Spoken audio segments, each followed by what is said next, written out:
અને ભાઈ અહીંયા જો પબ્લિક તમને દેખા બધું મહેમાન આવી ગયું છે હજીરાધારથી ના એ બધા જમવાના વાટે ઉભા છે શાળા મોટા કરી ભૂખ લાગી હવે કોક જમવાનું આપો તો સારી વાત hello two family, good morning. કેમ છો બધા? ફરીથી નવા વ્લોગમાં સ્વાગત છે તમારું બધાનું. તો આપણે મસ્ત નાઈ ધોઈને કમ્પ્લીટ થઈ ગયા છીએ અને બેસતા હોય દી કપડા પહેર્યા છે પાછા વહેલી થશે. આજે છે મારા ભાભીનું શ્રીમત ના જવાનું છે ને મમ્મીને બધા થાકી જશે. સવારમાં વહેલા ગયા હતા 2, 2:30, 3 વાગે એમ કે નિવેદ ને એવું રાંધવાનું એટલે વહેલા જવું પડે. ને અહીંયા તો પપ્પા પાણી ભરે છે, મોટર ચાલુ છે, નળ આવ્યા સવારમાં. તો ચાલો હવે ત્યાં જઈએ અત્યારમાં રહોડે બધે કામ કરવા. પાછા આપણે આવી ગયા છીએ ઘરે અને અત્યારે વળી ત્યાં હતા ભાઈ રહોડે બકાલો સુધારવાનું એવું હતું, થોડાક વાસણ લેવા જવાનું હતા અને અત્યારે હવે જવાનું છે પાછા આપણે તમારા ભાભીને લેવા. તો હા હરિયામાં જાઓ કાંઈ કાલ લેતો આવું ફટાફટ. વરસાદ થોડોક રહી ગયો છે ને ત્યાં નગર પાછા વરસાદ આવી જાય એટલે બધું કામ સુધારી જાય. તો અહીંયા આપણી ગાડી રેડી છે કમ્પ્લેટ.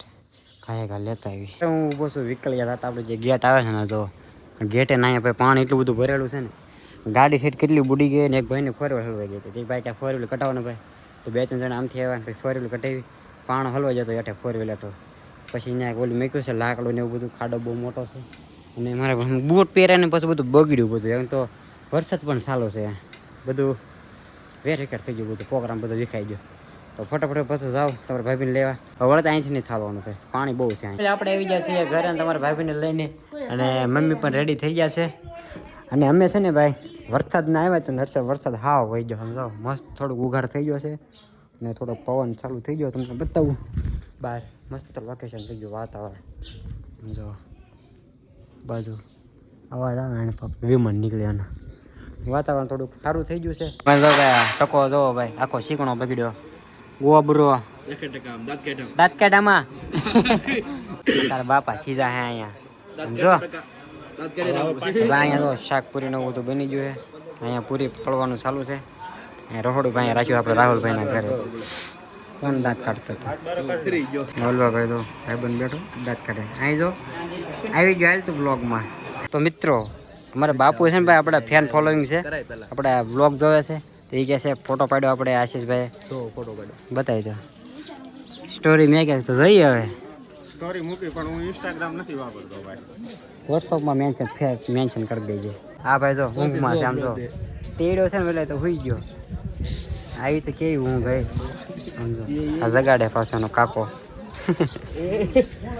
કેમ થાય? બ્લોગમાં અમારે અમદાવાદ વાળા મહેમાન જોડાઈ જશે. રામ રામ રામ નવા વર્ષના આપણે ભાઈ હતું નવી ગાડી લેવા. એ ભાઈ ઓલા બાપા કે એમ કાંઈ બધું મોટું ફેરી જાય. અને ભાઈ અહીંયા તો પબ્લિક તમને દેખા બધું મહેમાન આવી ગયું છે હજીરાધારથી ના એ બધા જમવાના વાટે ઉભા છે શાળા મોટા કરી ભૂખ લાગી હવે કોક જમવાનું આપો તો સારી વાત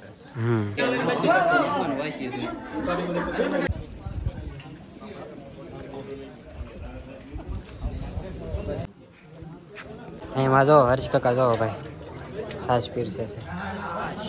કાળી દૂધ સાસ છે કીધું બ્લોગમાં લેતો. હર્ષ કાકા કામ કરે છે, ગ્લાસ ભરે છે. આ બધા બેઠા છે જમવા. રમણીકભાઈ બેઠા જમવા એની પાસે. આમ બોય હર્ષ કાકા અબે સાલે સોરી વિડીયો આવી ગયો. હવે ભૂખ લાગી ને ત્યાં ભાઈ આવે છે ભાઈ ચાલુમાં છે હું તો ભાઈ બે ગયા છીએ જમવા. હવે અમે બેસી આપણે બધા ભાઈબંધો બે ગયા છીએ. આશીષ મિત્ર અહીંયા બેઠા ઈજોની અને જમવામાં તો જોઈ લો બધું આ બધું છે રેડી. ચાલો હવે જમી લઈએ. હાલો મિત્રો હવે તમારા ભાભીને મેકવા જાવ છો. જોઈ લો તમારા ભાભીનું મોઢું. કારણ કે ભાઈ બ્લોગમાં જ આખો દિવસ તમારા ભાભીને લીધા નથી એટલે અત્યારે પાછો બતાવી દઉં. નકર તમારી પાસે કહેવો અને એ પણ મને કહી જ દીધું છે કે આખો દી મને બ્લોગમાં લીધા નથી. જાવ છે ને મેકવા ગાડી લઈને. એક ઠેલો આગળ છે અને એક પાર્સલ પાછળ છે. Sorry guys. તો એને મેકવા બરોબર અંધારું થઈ ગયું છે અને જવાનું છે પાછું આપણે રંગોળા સાઈડ. તો જાય છે ગાડી લઈને મેકવા. ચાલો કન્ટિન્યુ બ્લોગમાં બની રહ્યો બરોબર. આખો દિવસ આપણે કામમાં હતા એટલે કઈ બહુ ઝાઝો બ્લોગ લેવાનો નથી, જેટલો લેવાનો એટલો આપણે તમે આગળ જોયું જ તે એમ. તો આપણે બ્લોગમાં આવી જાય છે મંથનભાઈ ને એના આંખમાં લગભગ લાઈટ પડે એવું લાગે છે. તો ભાઈ અમે છે ને ઘરે આવી જશું ભાભીને મેકીને અને આપણે દિનેશ ત્યાં ઘરે જમવાનું છે ને અહીંયા રામતલનું સુંદર છે રાહડા એટલે તમને બતાવું.